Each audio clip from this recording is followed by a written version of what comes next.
Hi, ഞാൻ നവാസ്. നമ്മളിത് നോക്കുന്നത് നമ്മുടെ Nomato a software real estate business ചെയ്യുന്ന ആളുകൾക്ക് ഏതൊക്കെ രീതിയിൽ ഉപകാരപ്പെടും, എന്തൊക്കെ ഫീച്ചേഴ്സ് അവർക്ക് വേണ്ടിയിട്ടുണ്ട് എന്നുള്ളതാണ്. ഓക്കെ, റിയൽ എസ്റ്റേറ്റ് ബിസിനസ് ചെയ്യുന്ന ആൾക്കാർ വളരെ നല്ല രീതിയിൽ ഉപയോഗപ്പെടുത്താൻ വേണ്ടി പറ്റും. അവർക്കുണ്ടാകുന്ന എന്തൊക്കെ പ്രശ്നങ്ങൾ ഉണ്ട്, അതിന് എന്തൊക്കെ സൊല്യൂഷനാണ് നമ്മുടെ സോഫ്റ്റ്വെയർ ഉപയോഗിച്ചിട്ട് നമുക്ക് ചെയ്യാൻ വേണ്ടി പറ്റുക. അപ്പോൾ അത് ഫസ്റ്റിലൊന്ന് എക്സ്പ്ലെയിൻ ചെയ്തിട്ട് ആ ഫീച്ചേഴ്സ് ഒന്ന് കാണിച്ചു തരും ചെയ്യാം. ഓക്കെ, അപ്പോൾ അതിൽ ഒന്ന് ഞാൻ ഉദ്ദേശിച്ചത് ബെനിഫിറ്റ്, എന്തൊക്കെ ബെനിഫിറ്റ് ഉണ്ട്, ഇപ്പോൾ നിലവിൽ സാധാരണ കമ്പനികൾക്ക് ഉണ്ടാകുന്ന എന്തൊക്കെ പ്രശ്നങ്ങളുണ്ട്, അതിനെ നമുക്ക് എങ്ങനെ സോൾവ് ചെയ്യുക എന്നുള്ളതാണ്. ഓക്കെ, അപ്പോൾ അതിൽ ഫസ്റ്റിലുള്ളതാണ് നമുക്ക് എൻക്വയറി ഹാൻഡ്ലിങ്. എൻക്വയറി ഹാൻഡ്ലിങ് എന്ന് പറഞ്ഞാൽ നമുക്ക് ഏതൊക്കെ രീതിയിലാണ് നമുക്ക് എൻക്വയറീസ് വരാൻ സാധ്യത എന്നുള്ളതാണ് ഞാനിവിടെ നോട്ട് ചെയ്തിട്ടുള്ളത്. ഒന്ന്, നമ്മൾ ആഡൊക്കെ കൊടുത്തിട്ടുണ്ടെങ്കിൽ നമ്മൾ മറ്റേ ആഡ് രീതിയിൽ മറ്റേ ആഡിലെ ആൾക്കാർ എന്ത് ചെയ്യും, എൻക്വയറി ചെയ്യുന്ന സമയത്ത് വരും, വാട്സപ്പിൽ മെസ്സേജ് അയക്കും. അത് ആഡ് കണ്ടിട്ടും അയക്കും, അല്ലാതെ മെസ്സേജ് അയക്കും. അതേപോലെ തന്നെ റെഫറൽ, നമുക്കൊരു എക്സിസ്റ്റിംഗ് കസ്റ്റമർ ഉണ്ടെങ്കിൽ ആ കസ്റ്റമർ നമുക്ക് റെഫറൽ ചെയ്തിട്ട് എന്ത് ചെയ്യും, വരും. അല്ലെങ്കിൽ നമ്മൾ ഓഫീസിലോ അല്ലെങ്കിൽ നമ്മളൊക്കെ ഡയറക്റ്റ് ബന്ധപ്പെട്ടിട്ട് ആ രീതിയിൽ ഇങ്ങനെ 3-4 രീതിയിലാണ് നമുക്കൊരു എൻക്വയറി വരാൻ സാധ്യത ഉള്ളത്, അല്ലേ? അപ്പോൾ ഈ രീതിയിൽ എൻക്വയറി വന്നാൽ നമുക്ക് എന്തൊക്കെ കാര്യങ്ങൾ നമ്മുടെ സോഫ്റ്റ്വെയർ ഉപയോഗിച്ചിട്ട് ചെയ്യുക എന്നുള്ളതാണ്. ഓക്കെ, അപ്പോൾ നമുക്ക് എന്ത് ചെയ്യാൻ വേണ്ടി പറ്റും, ഇൻസ്റ്റൻ്റ് ആയിട്ട് അവർക്ക് റിപ്ലൈ കൊടുക്കാം. എന്ത്, വാട്സപ്പിലോ അല്ലെങ്കിൽ പിന്നെ ഇമെയിലിൽ, വാട്സപ്പാണ്, ഇമെയിലും നമുക്കൊരു പ്രൊഫഷണൽ രീതിയിൽ ചെയ്യാൻ വേണ്ടി പറ്റും. ഏത് ഫ്ലാറ്റിന് എൻക്വയറി ചെയ്യാനുള്ള ഫോമാണ് കൊടുത്തിട്ടുള്ളത് അതിനനുസരിച്ചുള്ള നമ്മൾ കസ്റ്റമൈസ് ചെയ്തിട്ടുള്ള നമുക്ക് എന്ത് ചെയ്യാം, വാട്സപ്പ് മെസ്സേജ് ഇൻസ്റ്റൻ്റ് ആയിട്ട് തന്നെ കൊടുക്കാൻ വേണ്ടി പറ്റും. പിന്നെ എന്ത് ചെയ്യാം, നമുക്ക് അവരെ CRMലേക്ക് നമുക്ക് ആഡ് ചെയ്യാം. അതേപോലെ തന്നെ നമുക്ക് എന്ത് ചെയ്യാം, ഇപ്പോൾ ഈ ഒരു എൻക്വയറി വന്ന ആളെ നമുക്ക് എന്ത് ചെയ്യാം, ഒരു സ്റ്റാഫിനെ അസൈൻ ചെയ്യാം. അതേപോലെ തന്നെ നമുക്ക് എന്ത് ചെയ്യാം, ഇന്റേണൽ മെസ്സേജ് എന്ന് പറഞ്ഞാൽ ഇപ്പോൾ സ്റ്റാഫിന് ഒരു മെസ്സേജ്, മീൻസ് ഇങ്ങനെ ഒരാൾ പിന്നെ ഇങ്ങനെ ഒരു എൻക്വയറി വന്നിട്ടുണ്ട് എന്ന് പറഞ്ഞിട്ട് എന്ത് ചെയ്യാം, സ്റ്റാഫിന് മെസ്സേജ്. അതുപോലെ തന്നെ നമുക്ക് മാനേജ്മെൻറ്റിന് മെസ്സേജ് അയക്കാം. അതുപോലെ തന്നെ ഇയാളെ നമുക്ക് പ്രത്യേകം മനസ്സിലാക്കാൻ വേണ്ടിയിട്ട് നമുക്ക് ഏതെങ്കിലും കോൺടാക്ട് ഗ്രൂപ്പിലേക്ക് ആഡ് ചെയ്യുക, ടാഗ് ആഡ് ചെയ്യുക, അതൊക്കെ ഓട്ടോമാറ്റിക് ചെയ്യാം കേട്ടോ. നമുക്ക് ഫസ്റ്റ് ഒരു ഫോം നമ്മൾ ക്രിയേറ്റ് ചെയ്താൽ മതി. ആ ഫോമിൽ ഇപ്പോൾ ഒരു 500 ആൾക്കാരെ എൻക്വയറി ചെയ്താലും എത്ര ആൾക്കാരെ എൻക്വയറി ചെയ്താലും എന്ത് ചെയ്യും, ഇതൊക്കെ ഓട്ടോമാറ്റിക്കായിട്ട് കാര്യങ്ങളൊക്കെ നടന്നോളും. ഓക്കെ, അപ്പോൾ നമുക്ക് ആ ഫോം ഒന്ന് നോക്കാം. അപ്പോൾ അതിൽ നമുക്ക് ലീഡ് ജനറേഷനിൽ ഇവിടെ ഫോം എന്നുണ്ട്, ഓൾ ഫോം എടുക്കാം. നമുക്ക് ഏതെങ്കിലും ഒരു ഫോം ജസ്റ്റ് നോക്കാം. ഓക്കെ, അപ്പോൾ ഇവിടെ ഞാൻ ഒരു ടെസ്റ്റിംഗ് ഫോം. ഓക്കെ, അപ്പോൾ ഇതേപോലെ ഒരു ഫോം, ഈ ഫോമിൽ നമുക്ക് ആവശ്യമുള്ള ഫീൽഡും കാര്യങ്ങളൊക്കെ ആഡ് ചെയ്യാം. പിന്നെ ഫോൺ നമ്പർ, അല്ലെങ്കിൽ അവരെ പിന്നെ എന്താണ് ലൊക്കേഷൻ, അവരെ ലൊക്കേഷൻ അല്ലെങ്കിൽ അവരെ പ്രൈസ് റേഞ്ച്, ഈ കാര്യങ്ങളൊക്കെ നമുക്ക് ആഡ് ചെയ്തിട്ട് എന്ത് ചെയ്യുക, ഒരു ഫോം കൊടുക്കാം. ഈ ഫോമിൽ ആരെങ്കിലും എൻക്വയറി ചെയ്ത് കഴിഞ്ഞാൽ ആണ് ഞാൻ പറഞ്ഞത് എന്ത് ചെയ്യാം, നമുക്ക് അവരെ ഇതിൽ ലീഡ് മാനേജ്മെൻറ്റ് എന്ന് പറഞ്ഞിട്ട് നമ്മളെ CRM ഉണ്ട്, നമുക്കിവിടെ CRM ഉണ്ട്. അപ്പോൾ CRMൽ നമുക്ക് നമ്മുടെ പ്രൊഡക്റ്റിൻ്റെ സർവീസിനൊക്കെ അനുസരിച്ചിട്ടുള്ള ഡിഫറെൻ്റ് ആയിട്ടുള്ള സ്റ്റേജസും കാര്യങ്ങളൊക്കെ ക്രിയേറ്റ് ചെയ്തിട്ട് നമുക്ക് എന്ത് ചെയ്യാം, പിന്നെ ആ രീതിയിൽ നമുക്ക് ഇതിൽ ആഡ് ചെയ്യാൻ വേണ്ടി പറ്റും. ഓക്കെ, പിന്നെ നമുക്ക് വേറെ ചെയ്യാൻ വേണ്ടി പറ്റും, നമുക്ക് കോൺടാക്ട് ഗ്രൂപ്പുകൾ ആഡ് ചെയ്യാം. ഇവിടെ കോൺടാക്ട് ഗ്രൂപ്പ് എന്നുണ്ട്, ആ ഗ്രൂപ്പ് ആഡ് ചെയ്യാം. അപ്പോൾ ഓരോ ഗ്രൂപ്പിലും എത്ര ആൾക്കാരുണ്ട്, ഇവിടെ ഇപ്പോൾ നമ്മൾ ചെയ്ത ചില ഗ്രൂപ്പുകളൊക്കെയാണ്. അപ്പോൾ ആ ഗ്രൂപ്പിൽ നമുക്ക് എന്ത് ചെയ്യാം, ഓരോരുത്തർ ഡീറ്റെയിൽസ് കിട്ടും, കോൺടാക്ട് കിട്ടും. അതേപോലെ തന്നെ നമുക്ക് സ്റ്റാഫിനെ ആഡ് ചെയ്യാം. ഈ ഒരു പിന്നെ എൻക്വയറി ഹാൻഡിൽ ചെയ്യാൻ വേണ്ടിയിട്ട് എന്ത് ചെയ്യുക, സ്റ്റാഫിനെ ആഡ് ചെയ്യുക. അപ്പോൾ ആ സ്റ്റാഫിൻ്റെ CRMൽ ഈ ഡീറ്റെയിൽസും കാര്യങ്ങളൊക്കെ കിട്ടും. അവർക്ക് മെയിലും വാട്സപ്പൊക്കെ ഇങ്ങനെ ഒരു എൻക്വയറി വന്നിട്ടുണ്ട് എന്ന് പറഞ്ഞിട്ട് നമുക്ക് ചെയ്യാൻ വേണ്ടി പറ്റും. ഓക്കെ,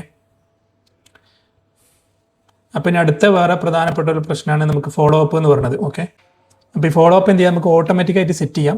2 ഫോളോ അപ്പ് ആണല്ലോ, ഒന്ന് ക്ലയൻറ്റിന് ഫോളോ അപ്പ് ചെയ്യണം, ഒന്ന് നമുക്ക് അതിനെ അസൈൻ ചെയ്തുള്ള സ്റ്റാഫ് ഉണ്ടാവും, ആ സ്റ്റാഫിന് റിമൈൻഡറോ കാര്യങ്ങളൊക്കെ വേണമെങ്കിൽ നമുക്ക് സെറ്റ് ചെയ്യാം. അപ്പോൾ അത് നമ്മൾ ചെയ്തതിൻ്റെ ജസ്റ്റ് ഒരു എക്സാമ്പിൾ കാണിച്ചു തരാം. അപ്പോൾ അതിൽ ലീഡ് ഓട്ടോമേഷൻ ഉണ്ട്, അതിൽ നമുക്ക് വർക്ക് ഫ്ലോ ഉണ്ട്. ഓക്കെ, വർക്ക് ഫ്ലോയിൽ ഞാൻ സെറ്റ് ചെയ്ത ഒരെണ്ണം കാണിച്ചു തരാം. അപ്പോൾ ഇത് ബിസിനസ് ഓണേഴ്സിൻ്റെ ഒരു പിന്നെ ഫോളോ അപ്പാണ്.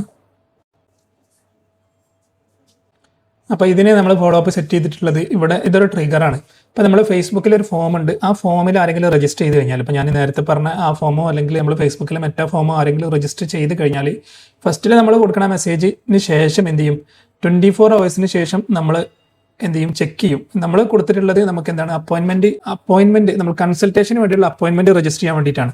ഓക്കെ, അപ്പോൾ അവർ എന്ത് ചെയ്യും, 24 hours ശേഷം നമ്മളൊരു കണ്ടീഷൻ ചെക്ക് ചെയ്യും, അവർ അപ്പോയിൻമെൻറ്റ് രജിസ്റ്റർ ചെയ്തിട്ടുണ്ടോ ഇല്ലേന്ന്. അപ്പോൾ കലണ്ടറിൽ നമുക്ക് അപ്പോയിൻമെൻറ്റ് ചെയ്തിട്ടില്ലെങ്കിൽ നമ്മൾ എന്ത് ചെയ്യും, അവർക്ക് അടുത്ത മെസ്സേജും കാര്യങ്ങളൊക്കെ പോകും. അങ്ങനെ അതിനുശേഷം 24 hours ശേഷം നമ്മൾ എന്ത് ചെയ്യും, അടുത്ത പ്രാവശ്യം ചെക്ക് ചെയ്യും, എന്ത് ഒരു കലണ്ടർ രജിസ്റ്റർ ചെയ്തിട്ടുണ്ടോ എന്ന് പറഞ്ഞിട്ട്. അത് ചെയ്തിട്ടില്ലെങ്കിൽ എന്ത് ചെയ്യും, നമുക്ക് അടുത്തൊരു മെസ്സേജ് പോകും. അങ്ങനെ 24 hours ശേഷമോ അല്ലെങ്കിൽ 2 ദിവസത്തിന് ശേഷമോ നമുക്ക് എന്ത് ചെയ്യാം, ചെക്ക് ചെയ്യുക. അത് പല രീതിയിലും ചെക്ക് ചെയ്യുക. നമ്മൾ ചെക്ക് ചെയ്യുന്നത് നമ്മൾ കൊടുത്തിട്ടുള്ള കൺസൾട്ടേഷൻ്റെ കലണ്ടർ ബുക്ക് ചെയ്തിട്ടുണ്ടോ എന്ന് നോക്കിയിട്ടാണ്. CRMൽ സ്റ്റേജ് നോക്കുക, അല്ലെങ്കിൽ ടാഗ് ആഡ് ചെയ്തിട്ടോ ഡിഫറൻറ്റ് ക്രൈറ്റീരിയ വെച്ച് നമുക്ക് ചെക്ക് ചെയ്യാൻ വേണ്ടി പറ്റും. അങ്ങനെ അവർ ആരെങ്കിലും നമ്മളെ പ്രൊഡക്റ്റ് പർച്ചേസ് ചെയ്തിട്ടുണ്ടോ, അപ്പോൾ ചെയ്തിട്ടില്ലെങ്കിൽ എന്ത് ചെയ്യുക, നമുക്ക് അടുത്തൊരു സ്റ്റേജിലേക്ക് അല്ലെങ്കിൽ അടുത്ത മെസ്സേജും കാര്യങ്ങളൊക്കെ പോകുന്നതിലേക്ക്, അത് നമുക്ക് സ്റ്റാഫിനായാലും നമ്മുടെ ക്ലയൻറ്റിനായാലും പോകുന്ന രീതിയിലുള്ള കാര്യങ്ങൾ നമുക്ക് സെറ്റ് ചെയ്യാൻ വേണ്ടി പറ്റും. അപ്പോൾ ഇതേ രീതിയിലാണ് നമുക്ക് ഫോളോ അപ്പ് ചെയ്യാൻ വേണ്ടി പറ്റുക. അപ്പോൾ അത് നല്ല സക്സസ് ആണ്. ഞങ്ങൾക്ക് ഒരു വീക്കിലി റെക്കറിംഗ് ആയിട്ട് വീക്കിലിയോ അല്ലെങ്കിൽ മന്ത്ലി ഒരു ദിവസമൊക്കെ വരെ ഒരു ലോങ് ടൈം കസ്റ്റമറൊക്കെ ആണെങ്കിൽ എല്ലാ വീക്കിലും ഒക്കെ ഇവർക്ക് മെസ്സേജും കാര്യങ്ങളൊക്കെ അയക്കണമെങ്കിൽ ആ രീതിയിലുള്ള സംവിധാനങ്ങളും കാര്യങ്ങളൊക്കെ നമ്മൾ വാട്സപ്പ് കണക്ട് ചെയ്യുക. റെഗുലർ വാട്സപ്പും നമ്മളെ വാബ രണ്ടും കണക്ട് ചെയ്യാൻ വേണ്ടി പറ്റും. പിന്നെ നിങ്ങൾക്ക് ഇതിൽ ഞാൻ വിട്ടുപോയതാണ്, നമുക്ക് എന്ത് ചെയ്യുക, കൺസൾട്ടേഷൻ കലണ്ടർ ബുക്ക് ചെയ്യാൻ വേണ്ടി പറ്റും. ഓക്കെ, അപ്പോൾ അതും കൂടി ജസ്റ്റ് ഒന്ന് കാണിക്കാം. അപ്പോൾ കലണ്ടർ, ഇവിടെ നമുക്ക് അതിനുള്ള കലണ്ടർ എന്നുള്ള ഓപ്ഷൻ ഉണ്ട്. അപ്പോൾ അതിൽ നമുക്ക് ഓരോ ദിവസവും എത്ര ആൾക്കാരെ നമുക്ക് ബുക്ക് ചെയ്തിട്ടുണ്ട്, അവർക്ക് എത്ര മീറ്റിംഗ് ഉണ്ട്, കാര്യങ്ങളൊക്കെ നമുക്കിതിൽ അറിയാൻ വേണ്ടി പറ്റും. ഓരോരുത്തർ എടുത്തു കഴിഞ്ഞാൽ അവരുടെ പേരും ബാക്കിയുള്ള ഡീറ്റെയിൽസും അവർ നമ്മൾ അറ്റൻഡ് ചെയ്തോ ചെയ്തിട്ടുണ്ടെങ്കിൽ നമുക്ക് ഷോപ്പ് എന്ന് പറയാം. അപ്പോൾ എന്ത് ചെയ്യാം, നമുക്ക് അവർക്ക് അടുത്തൊരു താങ്ക് യു എന്നിട്ടുള്ള മെസ്സേജോ അല്ലെങ്കിൽ അടുത്ത സ്റ്റെപ്പിലേക്ക് CRMലെ സ്റ്റേജ് മാറുന്ന രീതിയിൽ കാര്യങ്ങളൊക്കെ ചെയ്യാം. അഥവാ ചെയ്തിട്ടില്ലെങ്കിൽ എന്ത് ചെയ്യുക, പുതിയ ഇത് അപ്പോയിൻമെൻറ്റ് ചെയ്യാനോ അല്ലെങ്കിൽ എന്താണോ നമുക്ക് പോകേണ്ട മെസ്സേജും കാര്യങ്ങളൊക്കെ നമ്മൾ സ്റ്റാഫിനായാലൊക്കെ പോകേണ്ട മെസ്സേജും കാര്യങ്ങളൊക്കെ എന്ത് ചെയ്യാം, നമുക്ക് ആ രീതിയിൽ നമുക്ക് സെറ്റ് ചെയ്യാൻ വേണ്ടി പറ്റും. ഇവിടുന്ന് എന്ത് ചെയ്യാം, നമുക്ക് ഫോളോ അപ്പ് കാര്യങ്ങളൊക്കെ നമുക്ക് ചെയ്യാം.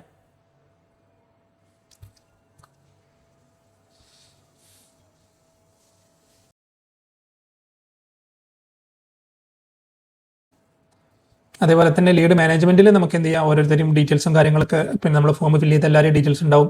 അവരെ നമുക്ക് എന്ത് ചെയ്യാം, നോട്ട്സ് ആഡ് ചെയ്യാം, ഫോളോ അപ്പ് റിമൈൻഡറും കാര്യങ്ങളൊക്കെ ചെയ്യണമെങ്കിൽ ഡേറ്റും ടൈമൊക്കെ കൊടുത്തിട്ട് എന്ത് ചെയ്യാം, നമുക്ക് അവർക്ക് അടുത്തൊരു ഫോളോ അപ്പ് അവർ അടുത്ത ആഴ്ച വരണം എന്നൊക്കെ പറഞ്ഞിട്ടുണ്ടെങ്കിൽ ആ രീതിയിൽ എന്ത് ചെയ്യാം, നമുക്കത് സെറ്റ് ചെയ്യാം. അങ്ങനെ സെറ്റ് ചെയ്ത് കഴിഞ്ഞിട്ടുണ്ടെങ്കിൽ നമ്മൾ എന്ത് ചെയ്യാം, ഈ ഫോളോ അപ്പിൽ ഇവർ ആരൊക്കെയാണ് വിളിക്കാനുള്ളത്, കാര്യങ്ങൾ ഡീറ്റെയിൽസ് ഒക്കെ എന്ത് ചെയ്യും, നമുക്ക് കിട്ടും. ഓക്കെ, പിന്നെ നമുക്ക് ഒന്നാണ് പേയ്മെൻറ്റ് ചെയ്യാൻ വേണ്ടിയിട്ട്. പേയ്മെൻറ്റ് ചെയ്യാൻ നമുക്ക് നമ്മുടെ കമ്പനി നമ്മൾ ബാങ്ക് അക്കൗണ്ടും അതുപോലെ പേയ്മെൻറ്റ് ഗേറ്റ്വേയും കാര്യങ്ങളൊക്കെ ഉണ്ടെങ്കിൽ എന്ത് ചെയ്യാം, നമുക്ക് അഡ്വാൻസ് പേയ്മെൻറ്റ് മേടിക്കാൻ വേണ്ടിയിട്ടും അല്ലെങ്കിൽ ഒരു 1 ടൈം അല്ലെങ്കിൽ മന്ത്ലി റെക്കറിംഗ് ആയിട്ട് നമുക്ക് പേയ്മെൻറ്റ് മേടിക്കണമെങ്കിൽ അതിന് റിമൈൻഡറോ കാര്യങ്ങളൊക്കെ കൊടുക്കണമെങ്കിൽ അതിനുള്ള ഓപ്ഷൻ ഉണ്ട്. മീൻസ് എല്ലാ മാസവും 30-ാം തീയതിയാണ് നമ്മൾ റെൻറ്റ് മേടിക്കുന്നെങ്കിൽ ഒരു 25-ാം തീയതി അവർക്ക് മെസ്സേജ് പോകണമെങ്കിൽ നമുക്ക് എന്ത് ചെയ്യാം, ആ രീതിയിലുള്ള ഓപ്ഷനും കാര്യങ്ങളൊക്കെ അവൈലബിൾ ആണ്. അല്ലെങ്കിൽ ഇയർലി നമുക്ക് എന്ത് ചെയ്യാം, എഗ്രിമെൻറ്റിൻ്റെ റിമൈൻഡറും കാര്യങ്ങളൊക്കെ സെറ്റ് ചെയ്തിട്ട് ആ രീതിയിൽ നമുക്ക് റിമൈൻഡും കാര്യങ്ങളൊക്കെ ചെയ്യണമെങ്കിൽ അതിനുള്ള ഫീച്ചേഴ്സും അവൈലബിൾ ആണ്. ഓക്കെ, പിന്നെ കൂടാതെ ഞാൻ ജസ്റ്റ് വേറെ കുറച്ച് ഫീച്ചേഴ്സും കൂടി പറഞ്ഞു പോവുകയാണ്. ഈ ഫീച്ചേഴ്സും കൂടി അവൈലബിൾ ഉണ്ട് എന്ന് പറയാൻ വേണ്ടിയിട്ട്. ഒന്ന് AI ഏജൻ്റാണ്. ഇത് വളരെ ഇമ്പോർട്ടൻ്റ് ആണ്. മീൻസ് ആര് നമ്മൾ വാട്സപ്പിൽ എപ്പോൾ മെസ്സേജ് അയച്ചാലും 24 hours ഏത് ലാംഗ്വേജിൽ മെസ്സേജ് അയച്ചാലും അവർക്ക് റിപ്ലൈ കൊടുക്കും.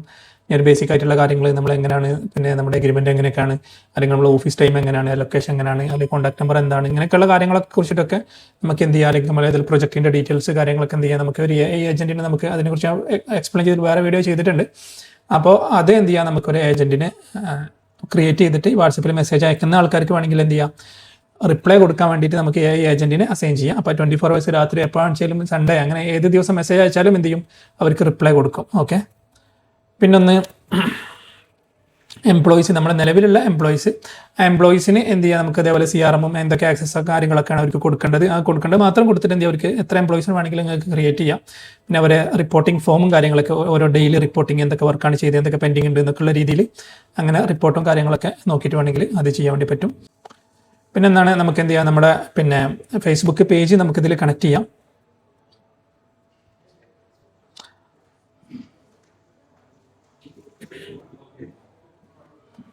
നമുക്ക് നമ്മുടെ ഫേസ്ബുക്ക് പേജ് കണക്ട് ചെയ്യാം. നമ്മുടെ ഇവിടെ കണ്ടില്ല, ഫേസ്ബുക്ക്, ഇൻസ്റ്റാഗ്രാം അല്ലെങ്കിൽ നമ്മുടെ LLM, പാബ്ലി ഇതൊക്കെ നമുക്ക് കണക്ട് ചെയ്യാം.